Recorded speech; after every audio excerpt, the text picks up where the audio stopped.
This is the Delhi station of All India Radio. Please stand by for our next broadcast.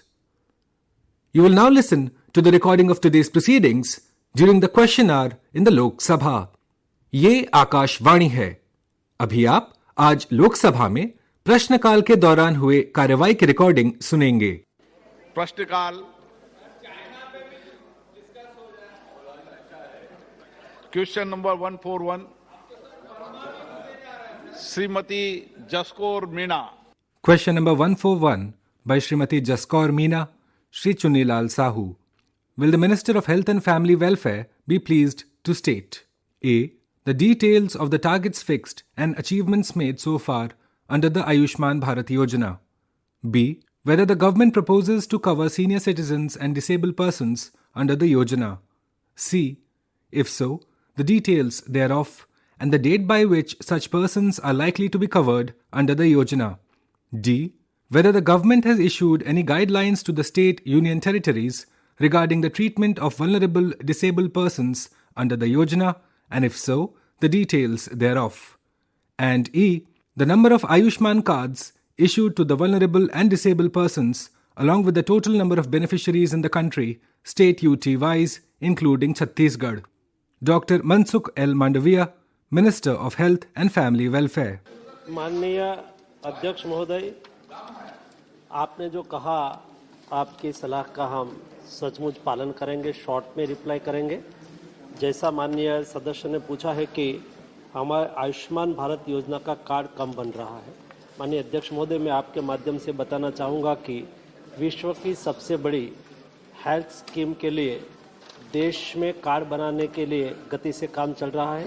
आज तक हम थोड़ी जो पुरानी टेक्नोलॉजी थी उसके आधार पर बनाते थे तो कम बनता था, लेकिन हमने सॉफ्टवेयर बेस्ड अभी सिस्टम चालू की है। इस सिस्टम के अनुसार पर डे आज 7 से 8 लाख कार्ड डेली बन रहा है और अगले 4-6 महीने में हम देश में 50 करोड़ लोगों को कार्ड मिले उस दिशा में गति से काम कर रहे हैं।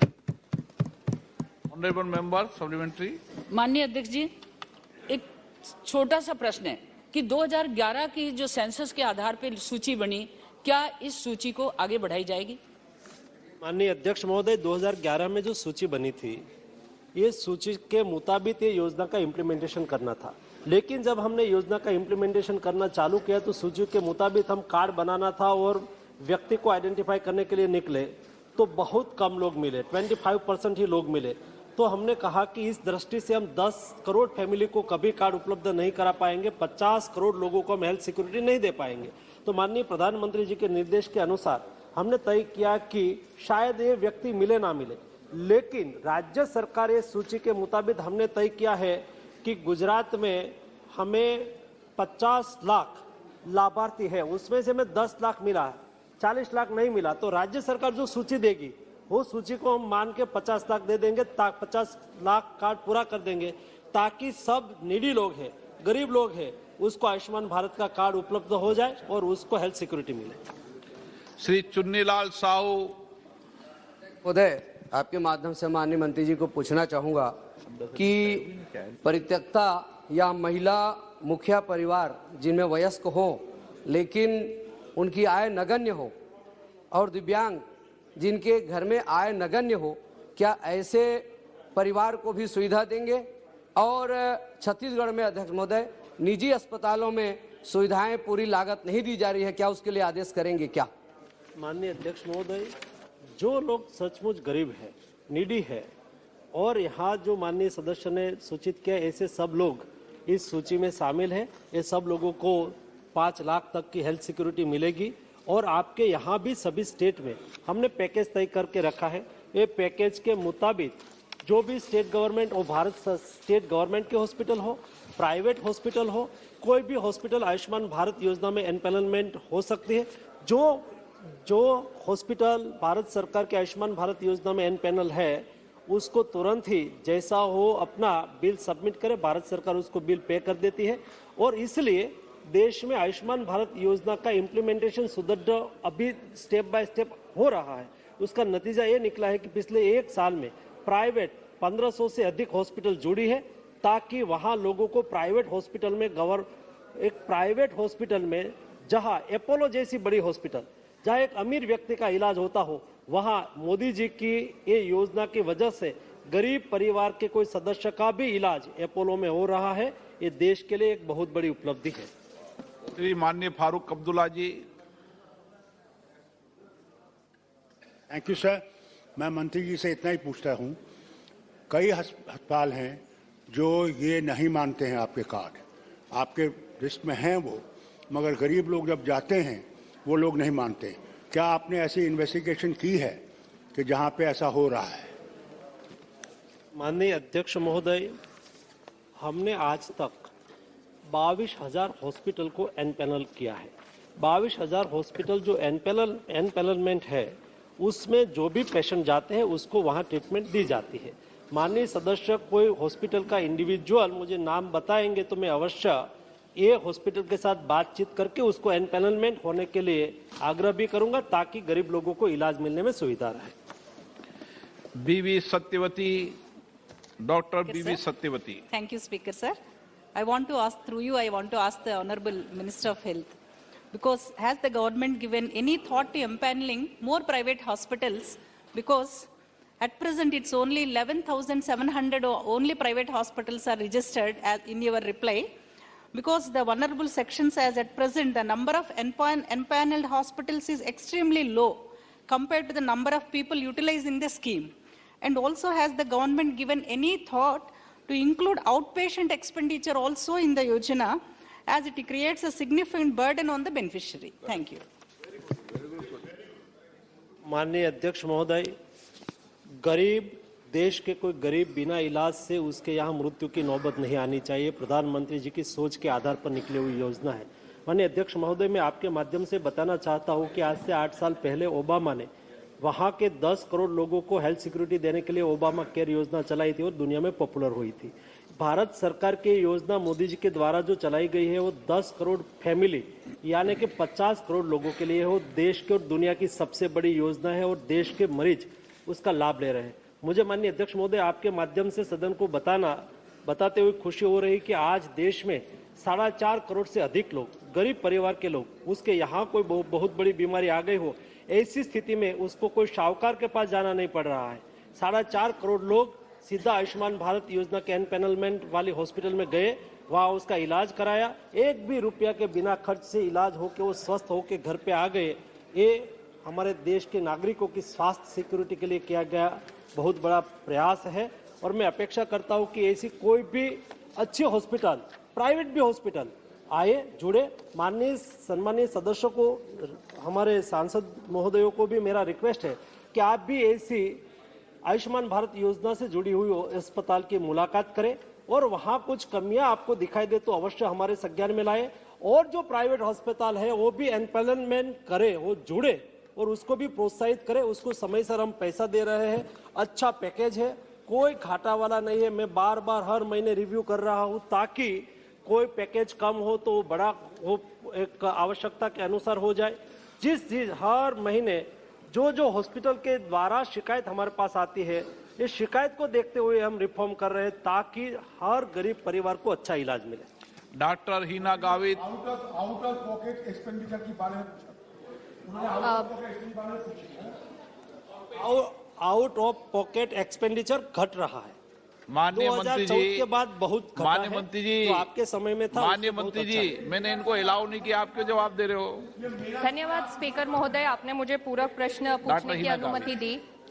मैं अपने संसदीय क्षेत्र नंदूरबार में आग्रह करते मैं आपको अलाउ करता आयुष्मान हूं, भारत मैं के थोड़ी मना कार्ड करता हूं बनवाने के आपको। हमने कई कैंप्स लगवाए हैं। मेरा क्षेत्र एक ट्राइबल एरिया है और 75% से ज्यादा लोग ये गरीबी रेखा के नीचे आते हैं, बीपीएल कार्ड होल्डर्स है।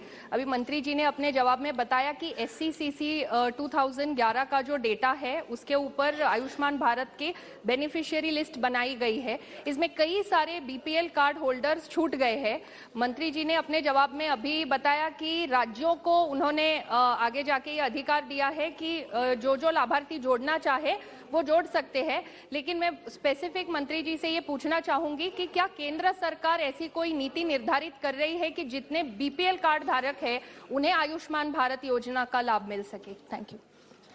माननीय अध्यक्ष महोदय, जैसा मैंने कहा, SCCC डेटा से भी हम आगे निकल चुके हैं और सभी BPL लाभार्थी है वो ऑटोमेटिक उसमें इंक्लूड हो जाता है और हर BPL लाभार्थी को उसका लाभ ऑलरेडी मिल रहा है, लेकिन भी कोई छूट गया है तो हम उसको इंक्लूड कर लें।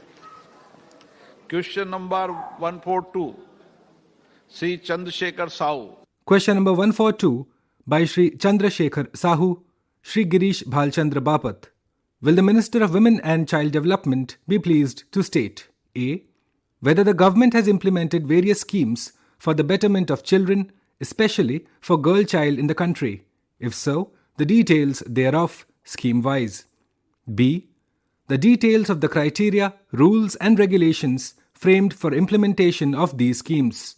C. Whether many states have not shown interest in implementing some of these schemes. If so, the details thereof, indicating the names of such states and the action taken by the union government to implement said schemes in these states. D. Whether the government has also examined the use of double fortified salt under various women and child development WCD schemes to deal with the issue of anemia among mother and child in the country. And E. If so, the details thereof and the action taken by the government for promoting use of double fortified salt under WCD schemes in the country. Srimati Smriti Zubin Irani, Minister of Women and Child Development. माननीय मंत्री जी, जवाब सभा पटल पर रखा है। माननीय सदस्य। सर, ऑनरेबल मिनिस्टर ने she has given a very elaborate and detailed answer, sir. And still then I have one small question. Sir, you know, the unit cost for food under the ICDS is so low that there is no way in which a quality meal can be provided with that amount, sir. Sir, it is not sufficient to provide good quality nutritious food, and in fact, barely sufficient to meet the inflation effect also, sir. Various piecemeal programs on malnutrition merely fulfill some kind of schematic requirement with no accountability for the final impact upon the child. Sir, through you, I would like to know from the Honorable Minister what steps have been taken by the Union government to provide sufficient funds to meet the inflation effect and fix accountability under various schemes. Sir, the question that the Honourable Gentleman seeks is pertaining to Poshan and the Anganwadi system. He has spoken about... I would, sir, through you, request the Honourable Member who stands here trying to ensure that I do not speak to score political brownie points to cease from an intervention while I'm trying to respond to an Honourable Member's... For him to presume that the gentleman is not a gentleman is an issue to deal between the gentleman and the so-called member. However, sir, for me to, with your permission, sir. He has enough name. He holds his name. He is a member and political masters he seeks to impress are duly impressed by proclamations. I'm sure the political masters he seeks to impress are duly impressed, and he has received the accolades he so desired from the political masters he was trying to impress. Now, with your permission, sir, if given in a country where the parliament prescribes free speech, I be allowed to continue. Like I said, the gentlemen who are trying to create a ruckus for impressing political masters should now know that they have been duly noted. I will, sir, with your permission, now proceed to answer a question that has been duly asked by a gentleman. I would now say, sir, that when you look at the issue of accountability, what is the accountability that you so desire is sought and impressed upon by the government of India? Technology. माननीय सदस्य, all honorable member. Anganwadis in the country are enabled through the Poshan tracker, where data every day is put in by Anganwadi workers, including district administration, sir. Accountability, sir, is affirmed technologically and also in collaborative attempts with state governments, including district authorities, who tell us the infrastructural challenges and other cost challenges.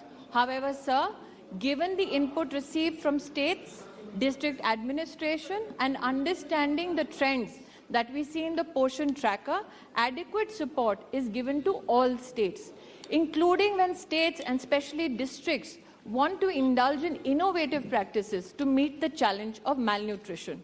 I would, sir, through you also like to inform the House that our ministry does not work in isolation.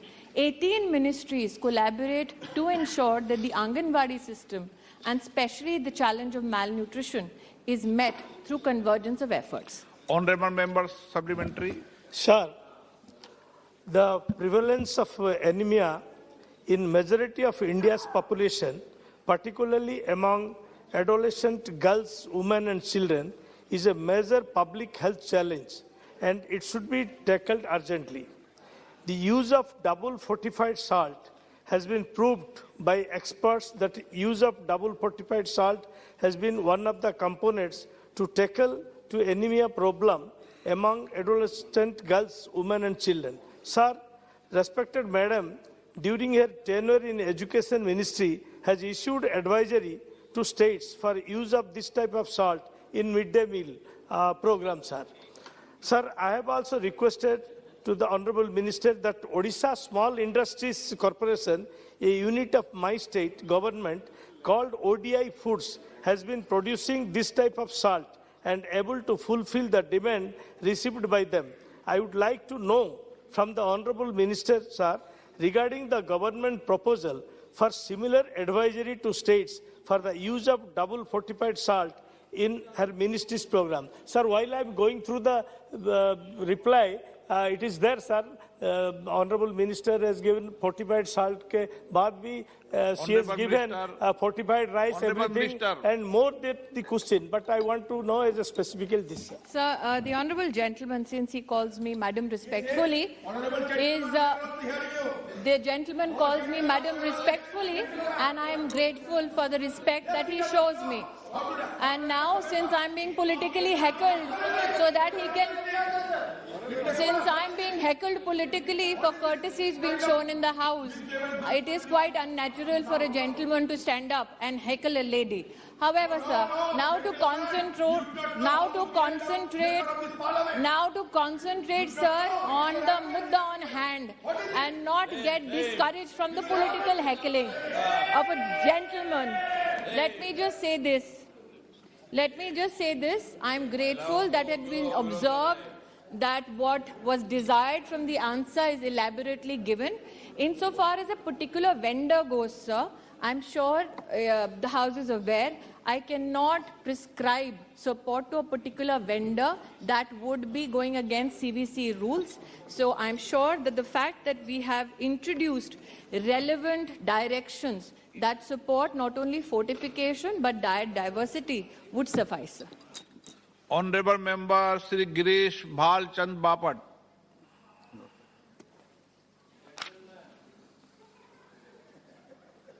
Hasnain Masoodi ji. D. Ravi Kumar. Sir, I am here. Hasnain Masoodi ji. D. Kumar ji, बैठ जाइए. Sir, Honourable Minister will appreciate that we cannot devise policies unless we have a good idea about number of children in need of care and protection. I would like to request Honourable Minister to inform the House whether all the institutions, under whatever name, housing the children in need of care and protection, and particularly girl children, have been registered under the law, because unless and until you register, you cannot supervise and you cannot monitor their performance and you cannot ensure that the benefits under the law are made available to the children. Sir, this House is witness to amendments that we brought to the Juvenile Justice Act, and many members of this very House had pronounced their observation with regards to the said amendments, which includes the person who has just spoken up about the need to register, and this concern has been deliberated upon continuously by this very House. So I would like through you to inform the House that every district authority and every state government has been not only informed, but we have converged efforts to ensure that CCIs are registered. Those CCIs, sir, that were not registered have been shut down. And with the Juvenile Justice Amendment, we have brought forth new regulation where earlier, sir, an organization that put in an application to establish a CCI were deemed to have received an approval by the authorities. Now, under the new regulations, sir, till such time the district authorities, which includes police, does not verify the background of the organization that seeks to set up a CCI, till such time no such CCI can be set up. Including, sir, now the rules mandate that even people who are hired within such institutions as caregivers have to have a police verification, so that those individuals who have a history of crime, especially crime against women and children, are never taken into such organizations, thereby keeping our children in a dangerous environment. Shri D. Kumar. Respected Speaker, sir, the National Family Health Survey has exposed alarming percentage of children are stunted and wasted, particularly in my constituency, Viluppuram constituency, Tamil Nadu. A sizable population of children are wasted and stunted. I would like to know through you, sir, whether the Ministry has an idea to allocate more funds where the percentage of stunted and wasted children are high. And also, I would like to know that recently the Chief Justice of India has expressed the need of increasing the age under POCSO Act. I would like to know whether any plan to increase. Thank you. Sir, the member has asked two questions conjoined under one or two different subjects altogether. However, sir, with your permission, I would like to extend the courtesy of answering both. Insofar as the reconsideration of age of consent under POCSO, it is this very House that deliberated on this particular issue, and under this House's wisdom, the age of consent was decided. Hence, to revisit the wisdom of the House is currently not my purpose. Insofar as, sir, the question with regards to stunting, I would like to highlight, I had done so earlier, that portion and the challenge of malnutrition is meant with the convergence of 18 ministries, which includes the Ministry of Health. The Honourable Minister of Health is seated right here in the House. Sir, one of the greatest challenges when it comes to stunting is the birth of a child outside an institution. Hence, to encourage institutional deliveries, the Pradhan Mantri Matritva Vandana Yojana has ensured that over 3 crore pregnant women have received over 12,000 crores into their bank accounts so that we can encourage institutional delivery of children. Post-delivery, the first 1,000 days of an entire child's birth cycle also is addressed through the Poshan Abhiyan, sir. Ganesh Singh ji, Manya Ganesh Singh ji. माननीय मंत्री जी को तो पहले बधाई देना चाहता हूं कि बहुत अच्छा विभाग चला रही हैं, बहुत अच्छा काम कर रही हैं। बच्चों एवं बालिकाओं के बेहतरी के लिए 3 बड़ी स्कीम चल रही हैं इस समय पर भारत सरकार की तरफ से, बेटी बचाओ बेटी पढ़ाओ, सक्षम आंगनवाड़ी और मिशन वात्सल स्कीम। मैं माननीय मंत्री जी से मध्य प्रदेश की तरफ ध्यान उनका आकर्षित करना चाहता हूं। मेरी सरकार मध्य प्रदेश में लक्ष्मी लाड़ी योजना चला रही है। 43 लाख बेटियां लखपति हो चुकी हैं। क्या ये स्कीम पूरे देश में वो लागू करेंगी? मैं आपके माध्यम से आदरणीय सांसद महोदय को ये अवगत कराना चाहती हूँ कि निश्चित रूप से लाडली लक्ष्मी योजना जब मध्य प्रदेश सरकार द्वारा प्रस्तुत की गई तो न सिर्फ सामाजिक दृष्टिकोण से, राजनीतिक दृष्टिकोण से अथवा प्रशासनिक दृष्टिकोण से इसकी प्रशंसा न सिर्फ मध्य प्रदेश में हुई बल्कि देश भर में। माननीय प्रधानमंत्री जी ने सुकन्या समृद्धि योजना अपने नेतृत्व में राष्ट्र भर में लागू कर रखी है, लेकिन साथ ही पुनः क्योंकि इन्होंने लाडली लक्ष्मी योजना की यहाँ पर इस सदन में चर्चा की, मैं मध्य प्रदेश सरकार का विशेष अभिनंदन करती हूँ। बेटियों के समर्थन में इतनी अच्छी स्कीम उन्होंने राष्ट्र के सम्मुख बहुत साल पहले ही प्रस्तुत कर दी थी। प्रश्न संख्या 143, Shri Ghanshyam Singh Lodhi. Question number 143 by Shri Ghanshyam Singh Lodhi. Will the Minister of Ayush be pleased to state A. Whether any initiative has been taken to promote international cooperation for academic research in Ayush, and if so, the details thereof. B. Whether any concrete effort has been made to promote and establish yoga at the international level, and if so, the details thereof. And C. Whether any initiative has been taken to bring Western medicine and Ayurvedic science together, and also to promote awareness about Ayush system of medicine, and if so, the details thereof. Shri Sarbananda Sonowal, Minister of Ayush.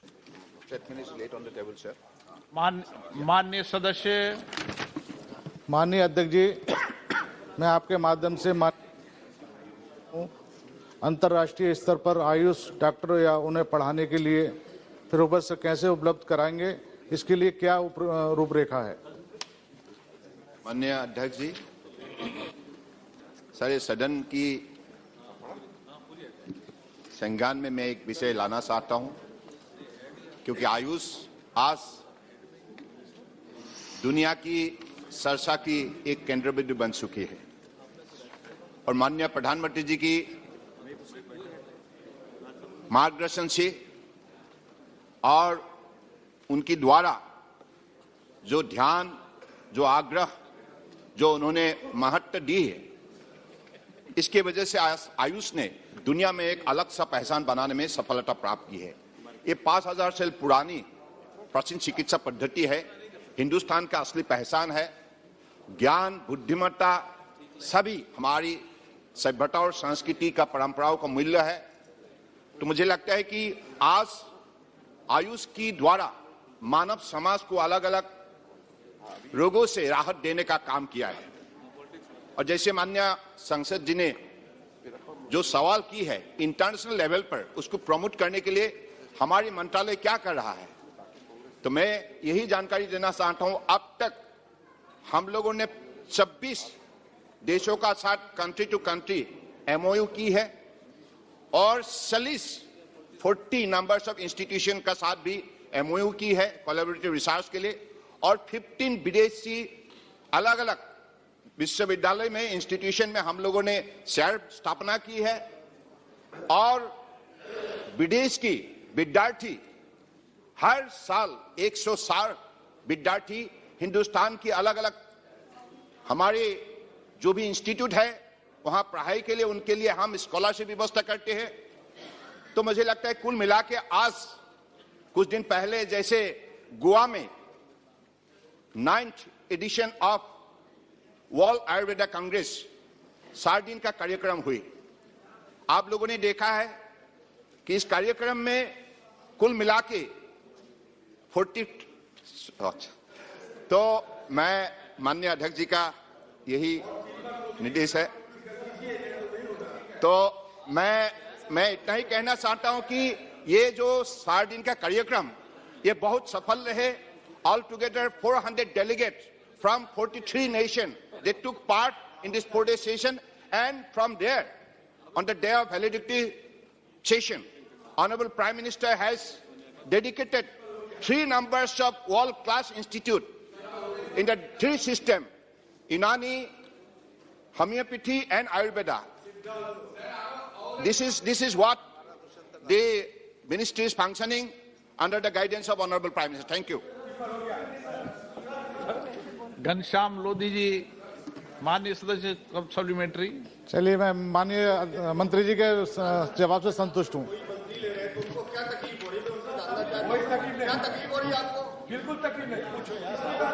माननीय सदस्य, आप supplementary पूछ ली? Okay. MK Vishnu प्रसाद, जो प्रश्नकाल के अंदर जिनको allow नहीं करूंगा और जबरदस्ती खड़े हो जाएंगे ना, उनको कभी अलाउ नहीं करूंगा। Thank you, Mr. Speaker. The entire world has witnessed the horrible dance during COVID. And so many medicines were tried. But it was one of the best medicine was proven was Kabasura Kudineer from Tamil Nadu in Siddha medicine. So I think you have also made a lot of research and submitted the research materials. Since we are talking about international cooperation and the COVID like diseases are infectious and transmitted globally, is the government having any specific programs to exchange the research materials and to do more research on Siddha medicines, which will be useful for the entire nation? Thank you very much. Respected Chairman, Sir, Speaker, Sir.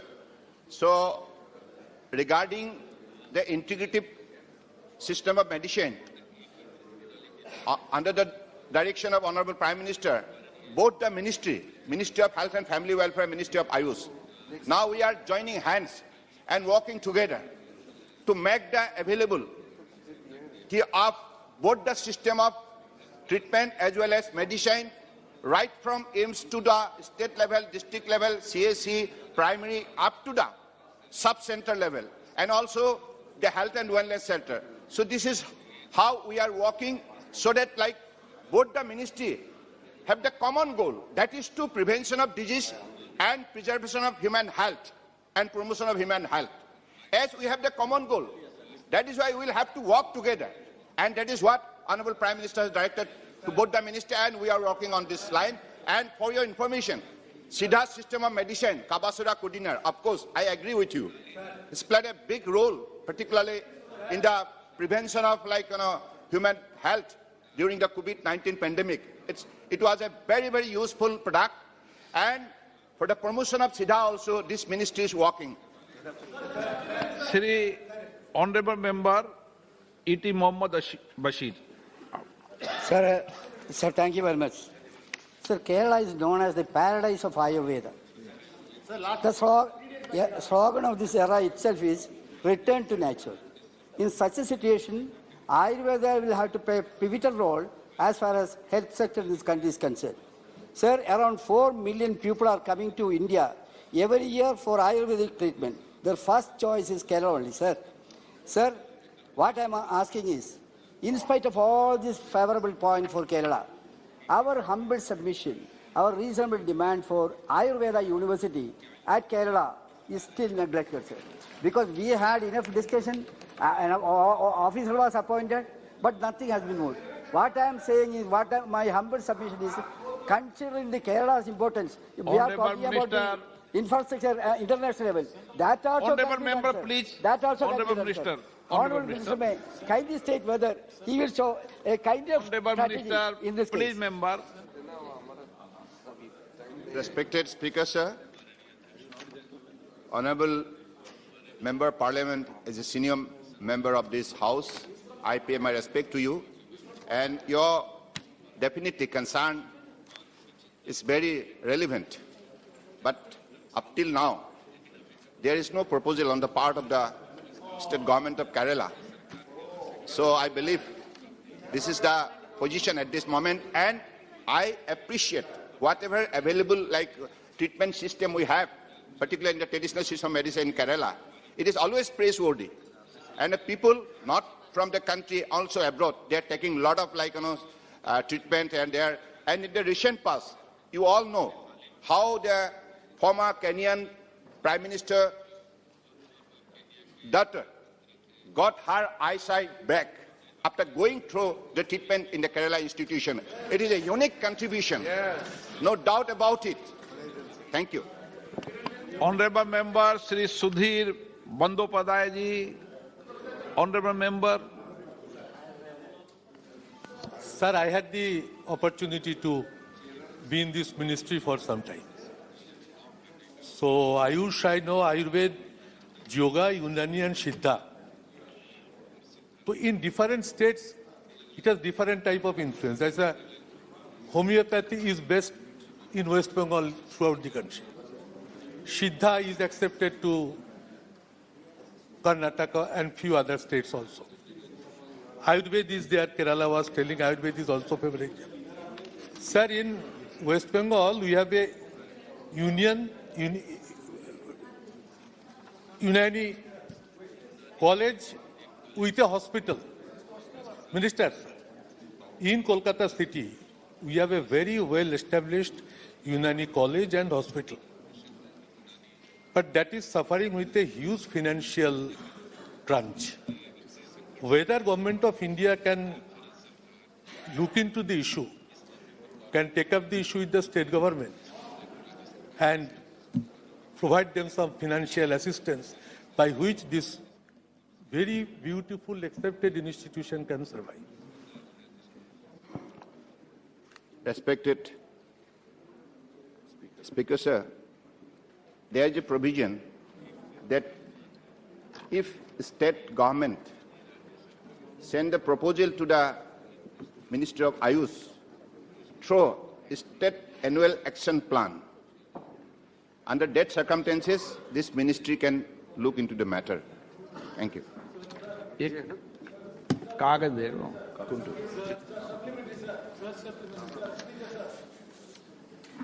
Question number 144. Question number 144.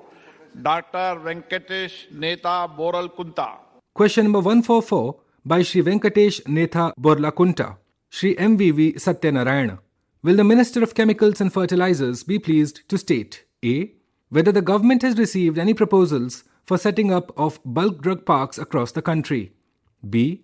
If so, the details thereof state UT-wise, particularly from Telangana, Andhra Pradesh, Himachal Pradesh, Gujarat and Jharkhand. C. The current status of each of the projects and the time frame by which the projects are likely to be sanctioned and completed state UT-wise. D. The details of funds allocated and utilized for such bulk drug parks state UT-wise. E. Whether such parks will reduce India's dependence on foreign countries for imports of chemicals by pharmaceutical industry, and if so, the details thereof. F. The details of eligibility criteria required for setting up of bulk drug parks in Palamu, Jharkhand. And G. Whether the government is planning on expanding the said scheme to other states, and if so, the details thereof. Dr. Mansukh L. Mandaviya, Minister of Chemicals and Fertilizers. माननीय मंत्री जी, sir सभा पटल पर रखा गया है. Honourable member Shri MVV Satyanarayana, Shri Nama Nageswara Rao. Thank you. Thank you honourable speaker. सब ये जो क्वेश्चन है regarding the bulk drug parks का बारे में, बल्क ड्रग्स जो है ना अभी भी जो है ना कंट्री में काफी कुछ इंपोर्ट कर रहा है. उसके लिए जो है ना हमारा तेलंगाना स्टेट ने उसके लिए अप्लाई किया है और with in the time apply किया है. तेलंगाना मेनली जो है ना Hyderabad is very very important place. हम लोगों का कोरोना का टाइम में भी वैक्सीन जो है ना मैक्सिमम वैक्सीन हैदराबाद से प्रोड्यूस किया है एंड फार्मा का कंपनीज भी इंडिया में सबसे ज्यादा हैदराबाद में है और बल्क ड्रग पार्क्स के लिए राइट प्लेस है और उसके लिए हम लोग राइट टाइम में उसको जो है ना हम लोग अप्लाई किया है. और अभी चाइना से काफी कुछ हम लोग बल्क ड्रग्स जो है ना इंपोर्ट कर रहा है और अभी ऑनरेबल मिनिस्टर भी एग्री किया है अपना रिप्लाई में. हम लोग काफी कुछ इंपोर्ट कर रहा है. इंपोर्ट रोकने के लिए हम लोग बल्क ड्रग पार्क के लिए हम लोग एंकरेज कर रहा बोल के. हमारा तेलंगाना के लिए सब फैसिलिटीज है, इंफ्रास्ट्रक्चर है. हमारा तेलंगाना के लिए हैदराबाद का बल्क ड्रग को जो है ना हम लोग अप्लाई किया, उसको दे रहा नहीं दे रहा है. अगर कब तक दे रहा है तो कब तक दे रहा है. माननीय अध्यक्ष महोदय, बल्क ड्रग पार्क यानी कि एपीआई देश में बनना बहुत आवश्यक है. आज देश में 12,000 से अधिक फार्मा इंडस्ट्रीज है और फॉर्मुलेशन बनाती है. लेकिन जब हम कोई मेडिसिन बनाते हैं तो सबसे पहले रॉ मटेरियल के रूप में हमें बेसिक केमिकल चाहिए. बेसिक केमिकल्स के बाद की स्टार्टिंग मटेरियल, इंटरमीडिएट और उसके बाद एपीआई यानी कि बल्क ड्रग. आज के दिन में देश एक्सपोर्ट भी कर रहा है, इंपोर्ट भी कर रहा है. 33,000 करोड़ का हम एक्सपोर्ट कर रहा है और 35,000 करोड़ का हम इंपोर्ट कर रहा है. और आने वाले दिनों में हमें बल्क ड्रग देश में ही बने. इसलिए जब कोविड क्राइसिस आई उस वक्त हमने देखा कि देश में कई ऐसे एपीआई है, कई ऐसे बल्क ड्रग है जो हमें इंपोर्ट पर डिपेंडेंट रखना पड़ता है. ऐसे 41 एपीआई हमने आइडेंटिफाई किया था और देश में ही वो एपीआई बने. उसके लिए हमने पीएलआई स्कीम लॉन्च किया. पीएलआई 1 और पीएलआई 2 के माध्यम से 41 एपीआई इंडिया में ही बने, उसके लिए इनिशिएटिव लिया गया. दूसरा बात इंपॉर्टेंट थिंग ये थी कि जब एपीआई के लिए हम पीएलआई स्कीम लाए, ये पीएलआई स्कीम में हमने देश में 3 बल्क ड्रग पार्क बनाने के लिए सुनिश्चित किया था और एक बल्क ड्रग पार्क के लिए 1000 करोड़ रुपया का इन्वेस्टमेंट करना था। उसके लिए हमने सारे स्टेट से एप्लीकेशन मंगवाई थी और कई क्राइटेरिया रखा था। उसमें कुल मिला के 13 स्टेट से एप्लीकेशन आई थी और 13 स्टेट के जो एप्लीकेशन आई है उसका इवेल्युएशन किया गया और उसके आधार पर माननीय सदस्य ने जो कहा कि हैदराबाद भी फार्मा इंडस्ट्रीज के लिए एक इम्पोर्टेंट प्लेस है, तो मैं माननीय सदस्य को बताना चाहूंगा कि तेलंगाना में हैदराबाद में जो एप्लीकेशन आई थी उसको भारत सरकार ने अप्रूव किया है। 1000 करोड़ रुपया हैदराबाद के लिए मिलेगा। उसके अलावा हिमाचल और गुजरात 3 स्टेट का बल्क ड्रग पार्क के लिए एप्लीकेशन को इवेल्यूशन के बाद अप्रूव किया गया और 300 करोड़ रुपया प्राइमरी बेस पर दिया भी गया। श्री विनायक राउत जी। धन्यवाद अध्यक्ष महोदय। जैसे कि एक ये महत्वपूर्ण योजना में देश के 13 राज्य ने अपनी सहमति दी थी, उसमें से महाराष्ट्र राज्य भी था और महाराष्ट्र राज्य के तरफ से रायगढ़ जिले में बल्क ड्रग पार्क स्थापित करने की मांग की थी और उसके लिए जो आवश्यक इंफ्रास्ट्रक्चर की जरूरत थी वो भी देने के लिए पूरी तैयारी रखी थी। लेकिन और मेरी जानकारी से जैसे कि पार्लियामेंट्री कमेटी में भी इसके ऊपर चर्चा हुई थी, ये स्पष्ट हुई थी कि महाराष्ट्र के रायगढ़ जिले में बल्क ड्रग पार्क की स्थापना होगी। लेकिन ऑन ऑफ सडन में कुछ ऐसे जानकारी मिली कि महाराष्ट्र के रायगढ़ जिले के बल्क ड्रग पार्क को रद्द की गया। क्या मैं जानना चाहता हूं कि इस महत्वपूर्ण योजना को यानी महाराष्ट्र के हिस्से में आने वाला बल्क ड्रग पार्क आपने रद्द यानी स्थापित न करने के कारण क्या हो सकते हैं? माननीय अध्यक्ष महोदय, ये जरूरी है कि बल्क ड्रग पार्क का उपयोग करके देश में बल्क ड्रग का मैन्युफैक्चरिंग करे। सवाल पॉलिटिकल नहीं है। पहले ये सिस्टम चलती थी कि पॉलिटिकल बेस पर हम प्रोजेक्ट दे देते थे और बाद में उसका इम्प्लीमेंटेशन होता ही नहीं था। लेकिन बल्क ड्रग पार्क कहाँ देना चाहिए उसके लिए एक सूची तैयार की गई थी, जहाँ इकोसिस्टम हो, जहाँ व्यवस्थाएं हो, जिस टाइप की यहाँ जो बिंदु दिए गए थे कि इतनी रिक्वायरमेंट पूरी होनी चाहिए और उसका एक डिटेल इवेल्यूशन के लिए एक कमेटी बनाई गई थी और एक इवेल्यूएशन के बाद एक सेक्रेटरीट लेवल की कमेटी ने उसके ऊपर डिटेल डिस्कशन करके बल्क ड्रग पार्क कहाँ देना है उस मेरिट 1, 2, 3 तैयार किया गया और उसके आधार पर दिया गया है। ये कोई डिसीजन पॉलिटिकल डिसीजन नहीं है, कोई जगह पे रद्द नहीं किया गया है। जहां दिया गया है उसके लिए बहुत जरूरी होता है जहां क्लस्टर हो, जहां इंडस्ट्रीज हो, जहां बेज हो, जहां रॉ मटेरियल की उपलब्धता हो, जहां इकोसिस्टम बनी हुई हो, ऐसे प्लेस के लिए मार्किंग सिस्टम बनाई गई थी और ये मार्किंग सिस्टम के आधार पर बल्क ड्रग पार्क दिया गया है। और मेरी अपेक्षा है कि 3 बल्क ड्रग पार्क बनने से देश की एपीआई की रिक्वायरमेंट पूरी होगी और देश को इंपोर्ट पर जो डिपेंडेंसी रखनी पड़ रही है वो कम होगी। क्वेश्चन नंबर 145 और 148 समान प्रश्न है, इन दोनों को क्लब किया जाता है। Question number 145 by Shri P.C. Mohan. Will the Minister of Health and Family Welfare be pleased to state A. Whether the government is aware of the fact that drug-resistant TB cases have increased during the COVID pandemic? B. If so, the details thereof. C.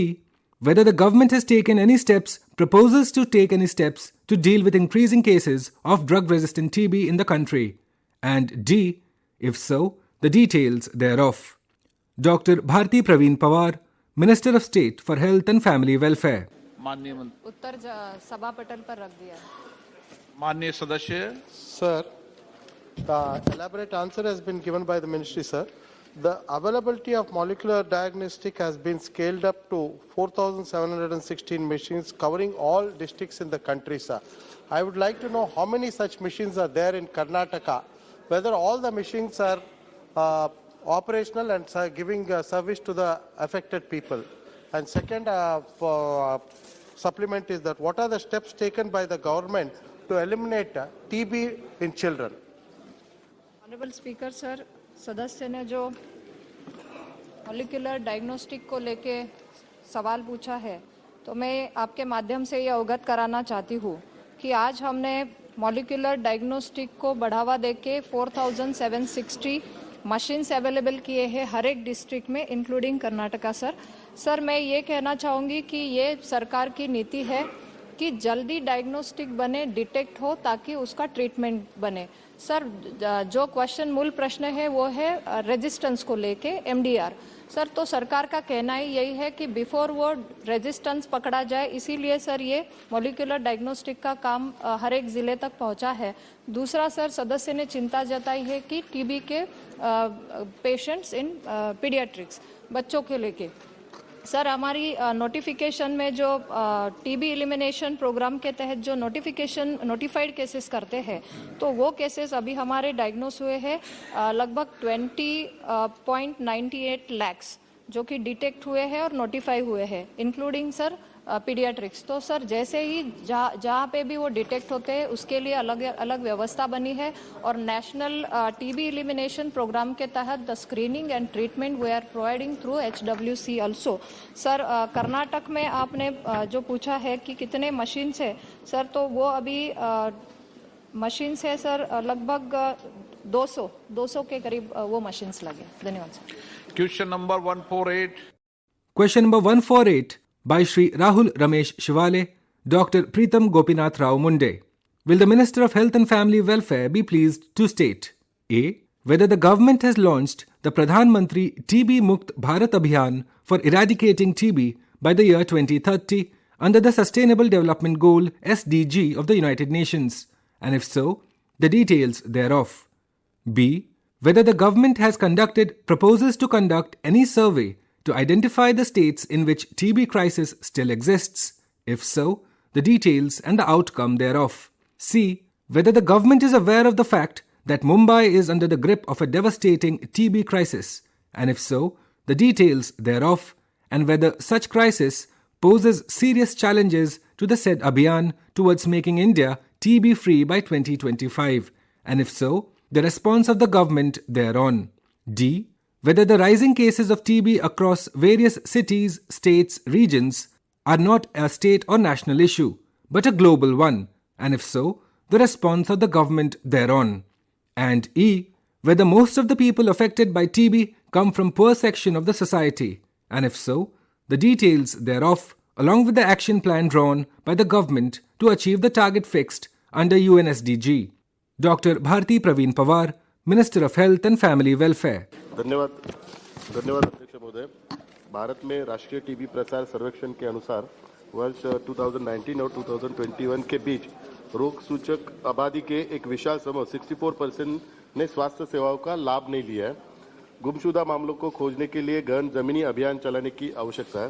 मैं माननीय मंत्री जी से जानना चाहता हूं कि लापता मामलों का पता लगाने के लिए केंद्र सरकार ने क्या कदम उठाए। ऑनरेबल स्पीकर सर, सदस्य ने बहुत ही टीबी पेशेंट के बारे में खोजने के बारे में जो चिंताएं जताई है, मैं आपके माध्यम से सर सदन को भी ये कहना चाहूँगी कि टीबी एलिमिनेशन जो प्रोग्राम है इसमें हम सब में आके अवेयरनेस हो, चाहे ट्रीटमेंट हो, उसमें आगे आके काम करने की आवश्यकता है। इसके लिए सरकार ने आदरणीय प्रधानमंत्री जी के नेतृत्व में अलग अलग योजनाएं दी है जिसमें और इम्प्लीमेंट आगे बढ़ा है, जैसे कि टीबी नोटिफिकेशन। सर जैसे ही हमने देखा कि 20,98,000 अभी नोटिफिकेशन हुए हैं, इसमें प्राइवेट सेक्टर ने भी अच्छी मदद की है कि जो अभी 6 टाइम्स बढ़ी है गत 8 वर्षों में। उसके अलावा जो घर घर आपने बोला कि टीबी के डायग्नोसिस के लिए, तो हम डोर टू डोर जाके भी आज गांव-गांव में पहुंच के वो डिटेक्शन को लेके स्क्रीनिंग के लिए हम काम कर रहे हैं।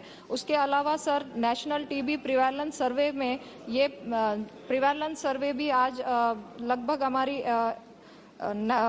अलग अलग coordination with central TB division से डिटेक्ट करने के लिए काम कर रही है।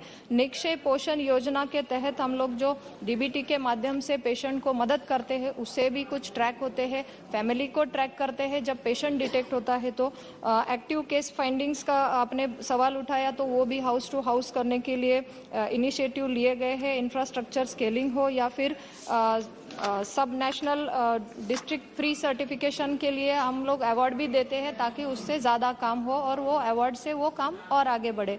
सर इसके अलावा अभी प्रधानमंत्री टीबी मुक्त भारत अभियान जो माननीय राष्ट्रपति महोदया ने उसका उद्घाटन किया वीसी से, तो वो यही था कि हम उससे जुड़े और हम एक अडॉप्ट करें हमारे पेशेंट को और हम उसको न्यूट्रिशनल सपोर्ट भी दें वोकेशनल सपोर्ट और डायग्नोस्टिक सपोर्ट दे। और हमारे आपके माध्यम से ये कहना चाहूँगी सर कि हमारे अलग अलग स्टेक होल्डर्स ने इंक्लूडिंग हमारे सदस्यों ने बहुत आगे आके काम किया है, वो पेशेंट को अडॉप्ट भी किया है, तो ये एक अच्छी सहभागिता रही है। डॉक्टर प्रीतम गोपीनाथ राव मुंडे। धन्यवाद स्पीकर महोदय। मेरे सवाल के जवाब में मिनिस्ट्री से ये उत्तर हासिल हुआ है कि the estimated TB cases for the year 2021 globally and in India is 106 lakhs and 29.5 lakhs respectively. I want to know through you, sir, whether these are active cases or new cases. In any which ways, this is the 1/3 of the global burden. It's from India.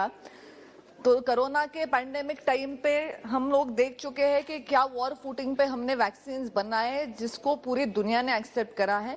तो अगर हम 2025 में TB मुक्त भारत का सपना देख रहे हैं तो ये वॉर फूटिंग पे टीबी वैक्सीनेशन का काम करने की सोच कोई गवर्नमेंट रख रही है क्या? क्योंकि अभी जो नए केसेस हम देख रहे हैं वो यंग एडल्ट्स है जिनमें शायद बीसीजी जो एग्जिस्टिंग वैक्सीन है उसका इफेक्ट कम होने के बाद ये इन्फेक्शन का चांसेस बढ़ते हुए नजर आ रहे हैं। मैं आपके माध्यम से ये पूछना चाहती हूँ कि वैक्सीनेशन के लिए सरकार कोई ठोस कदम उठा रही है क्या? माननीय अध्यक्ष महोदय, ये बहुत महत्वपूर्ण प्रश्न है।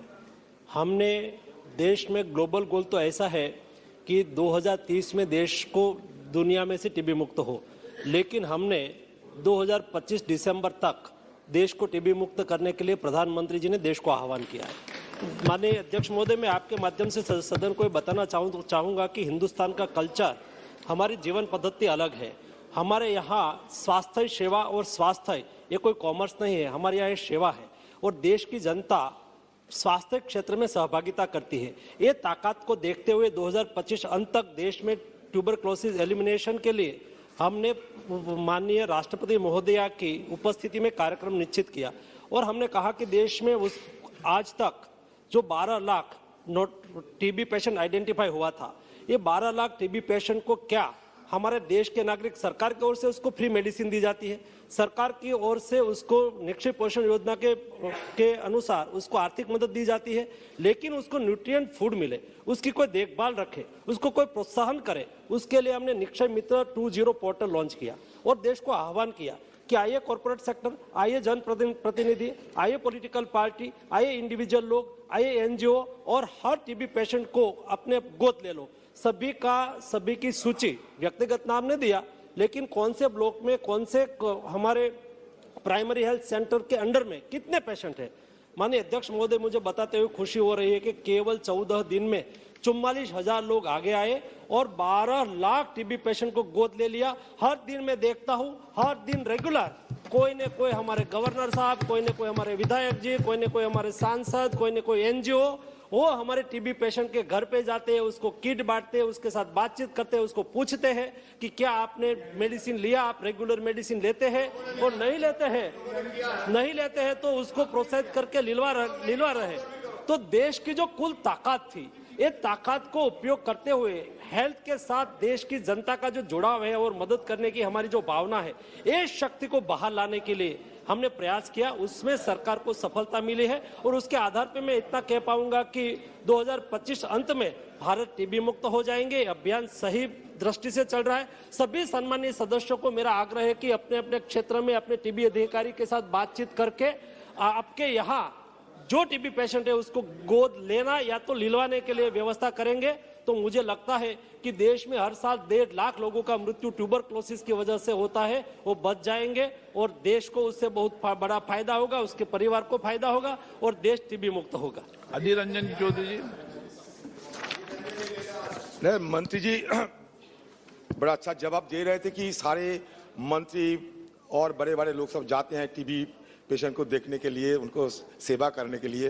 फिर भी टीबी तो इन्फेक्शस एक डिजीज होते हैं, पता नहीं भगवान जो गए थे जरूर उनको स्वस्थ रखे हैं।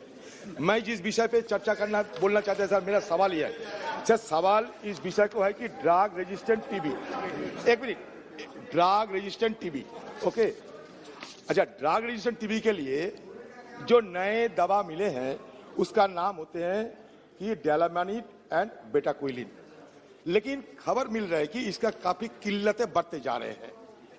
क्यों? और इधर आप जवाब में कहते कि सारे अवेलेबल है। मुझे सवाल यह कि ये सारे आम लोगों के लिए एक्सेसिबल है?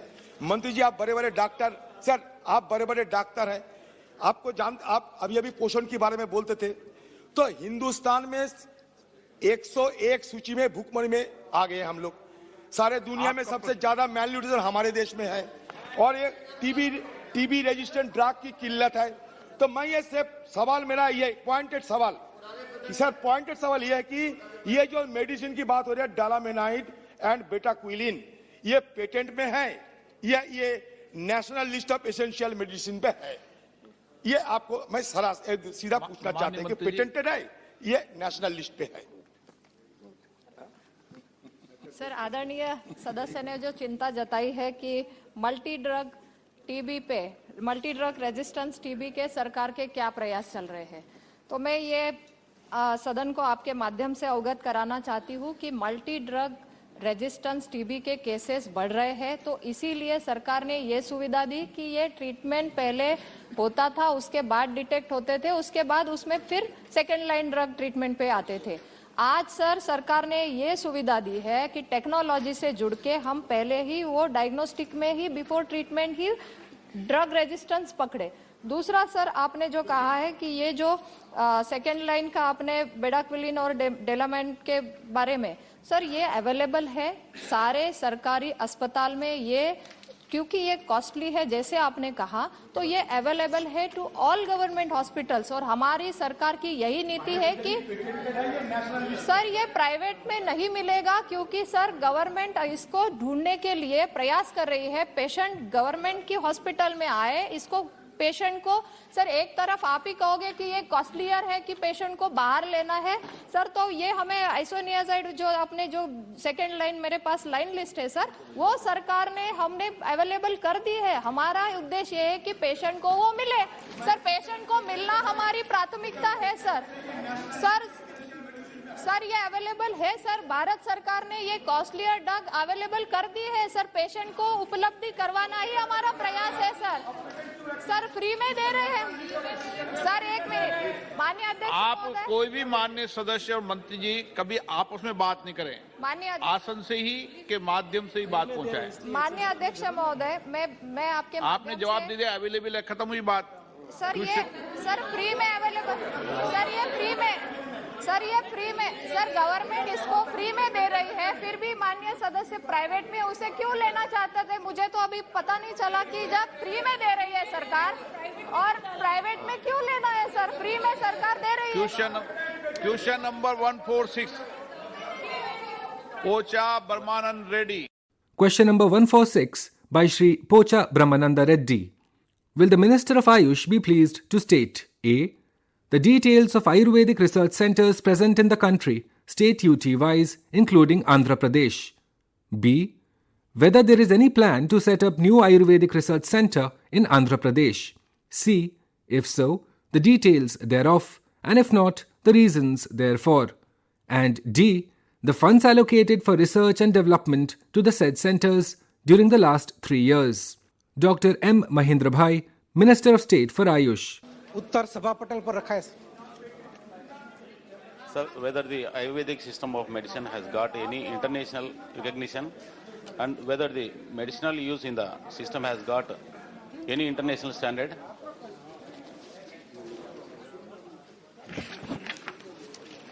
माननीय सदस्य ने अपने आयुष डिपार्टमेंट में स्पेशली आयुर्वेदिक में जो हमारी जड़ी बूटियाँ है और जो आयुष सर्विस है, आयुर्वेदिक सर्विस है, वो उसका बारे में पूछा है। तो हमारा AYUSH day by day as a budget भी और सर्विस इंस्टीट्यूट मेडिकल स्टूडेंट सब जगह तरक्की कर रहा है।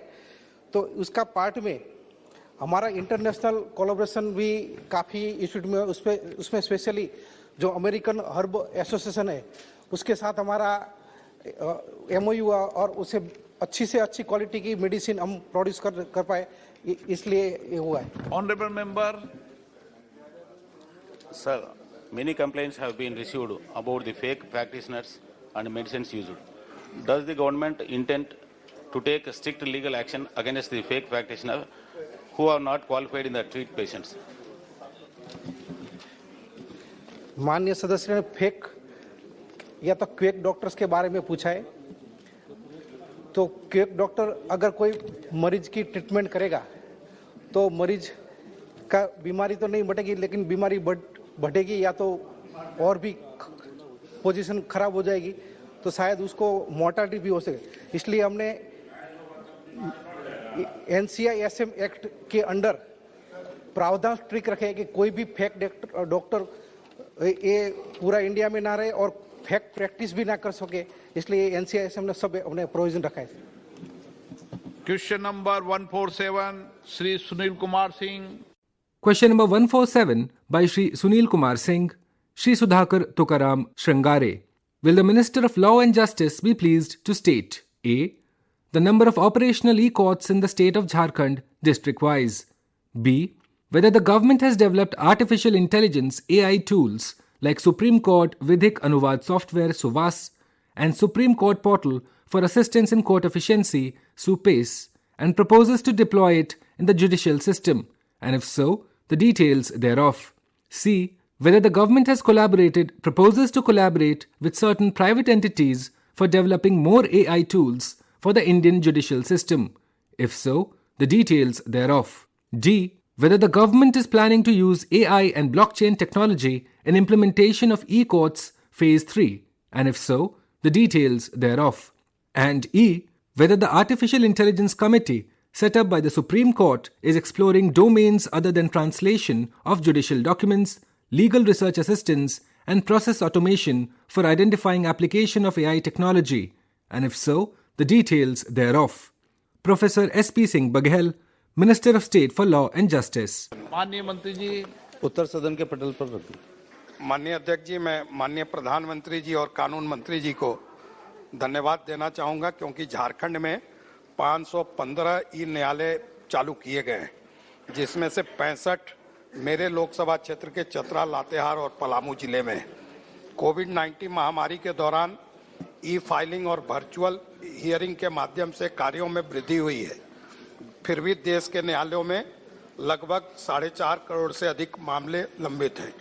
मैं माननीय मंत्री जी से आपके माध्यम से जानना चाहता हूं कि माननीय सर्वोच्च न्यायालय की ई समिति ने अदालतों को पेपरलेस बनाने और उनकी कार्रवाई को लाइव स्ट्रीमिंग करने के लिए न्यायिक प्रक्रियाओं में इंफॉर्मेशन और कम्युनिकेशन टेक्नोलॉजी के जो व्यापक उपयोग का प्रस्ताव दिया है, उस पर सरकार की आगामी कार्य योजना क्या है?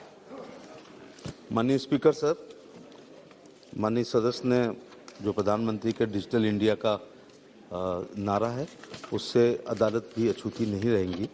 मैं माननीय सदस्य को बताना चाहूँगा कि कानूनी कागजों की इलेक्ट्रॉनिक फाइलिंग के लिए एक ई फाइलिंग प्रणाली शुरू की गई है। यह वकीलों को 24/7 किसी भी स्थान से मामलों से संबंधित दस्तावेजों तक पहुंचाने और अपलोड करने की अनुमति देता है, जिससे कागजात दाखिल करने के लिए अदालत में आने जाने की आवश्यकता नहीं होती है।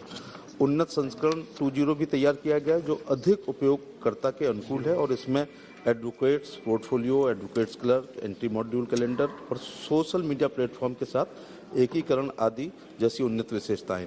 मामलों की ई फाइलिंग में कोर्ट फीस के ई पेमेंट की भी सुविधा को ध्यान में रखा गया है, जिससे कोर्ट फीस, जुर्माना, दंड शामिल है, जो सीधे समेकित निधि में देय होते हैं। मामलों की ई फाइलिंग में न्यायालय शुल्क के ई भुगतान की सुविधा की आवश्यकता होती है। https pecourts.gov.in के माध्यम से कोर्ट फीस, जुर्माने का ऑनलाइन भुगतान शुरू किया है। अदालती शुल्क और अन्य भुगतानों के इलेक्ट्रॉनिक संग्रह की शुरुआत के लिए मौजूदा न्यायालय शुल्क अधिनियम में उचित संशोधन की आवश्यकता है। जो लाइव स्ट्रीमिंग के मामले में माननीय सदस्य महोदय ने जो जिज्ञासा प्रकट की है, गुजरात, उड़ीसा, कर्नाटक, झारखंड, पटना और मध्य प्रदेश में कार्रवाइयों की वीडियो कॉन्फ्रेंसिंग की लाइव स्ट्रीमिंग शुरू हो गई है। इस प्रकार मीडिया और अन्य इच्छुक व्यक्तियों को कार्रवाई में शामिल होने की सहूलियत मिलती है। उच्चतम न्यायालय की ई समिति ने लाइव स्ट्रीमिंग के लिए स्टैंडर्ड ऑपरेटिंग प्रक्रिया SOP बनाने के लिए एक समिति का भी गठन किया है। भारत के उच्चतम न्यायालय की ई समिति की देखरेख में लाइव स्ट्रीमिंग के लिए मॉडल नियम तैयार करने हो तो एक उप समिति का भी गठन किया गया है। उक्त नियम के दिशा निर्देशों को रिपोर्ट एवं सुझाव के लिए उच्च न्यायालयों की कंप्यूटर समिति को भेज दिया गया। मैं अध्यक्ष महोदय ये कहना चाहूँगा कि जो लाइव स्ट्रीमिंग शुरू हुई है उससे हमारे जूनियर एडवोकेट्स को अपने घर में बैठ के, अपनी अदालतों में बैठ के सुप्रीम कोर्ट या अन्य हाई कोर्ट में की जा रही हियरिंग को, गवाहों के तरीकों को, एविडेंसेस को, सीनियर वकील्स की बहस को, इसको बहुत अच्छी तरीके से उनको सीखने का भी मौका मिल रहा है। धन्यवाद। प्रश्नकाल समाप्त। अभी आप आज लोकसभा में प्रश्नकाल के दौरान हुए कार्रवाई की रिकॉर्डिंग सुन रहे थे। You were listening to the recording of today's proceedings during the question hour in the Lok Sabha. This broadcast came to you from the Delhi station of All India Radio.